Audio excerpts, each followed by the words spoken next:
Le mot copier, c'est l'anagramme du mot picore. Ceux qui copient, finalement, ils picorent. Justement, qu'est-ce que tu dirais aux personnes qui se font copier parce que ça vient toucher un peu l'ego, tu vois. Ouais.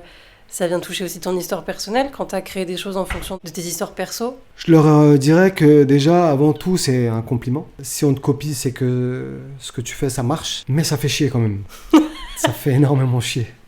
C'est dur, moi, ça m'est arrivé. Moi, quand j'ai commencé à danser, par exemple, quand je voyais Karim Barouche, B-Boy Karim, qui était mon héros absolu, il faisait des mouvements qui m'impressionnaient, par lesquels j'étais fasciné, et j'essayais de faire pareil parce que ça me plaît, parce que ça me touche. Et des fois, j'y arrivais, des fois, j'y arrivais pas, mais quand j'y arrivais, j'allais pas le refaire dans un battle ou ailleurs. Interdit. Je veux dire, même moi, pour ma conscience, c'était impossible que je fasse ça. Mais je me disais, bon, à partir de ça, comment je peux en faire autre chose sans forcément que ça devienne trop similaire. Je voulais pas que ce soit similaire du tout. Moi, il y a plein de gens qui m'ont dit, ouais, on s'est inspiré de toi sur ça, machin.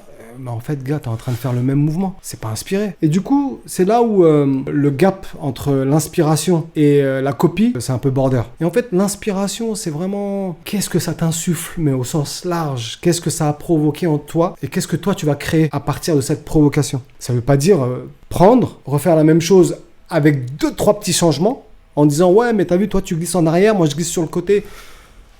En fait, enfin... Tu vois ce que je veux dire? Ça peut être très limite. Mais le pire, c'est que ces gens-là, ils finissent par penser que c'est eux qui sont à l'origine de tout ça. Il est là le danger. C'est qu'à un moment donné, le retour de flamme, il peut être, pour eux, en tant que copieur, il peut être violent. Mais tu sais, j'ai un ami poète qui s'appelle Souleymane Diamanka. Il m'a dit, tu sais, le mot copier, c'est l'anagramme du mot picore. Ceux qui copient, finalement, ils picorent. Ça m'a tellement apaisé quand il m'a dit ça. Je me suis dit, ouais. C'est vrai. Ça a été comme un espèce de médicament pour moi d'entendre cette phrase de la part de Souleymane et bah, je laisse picorer.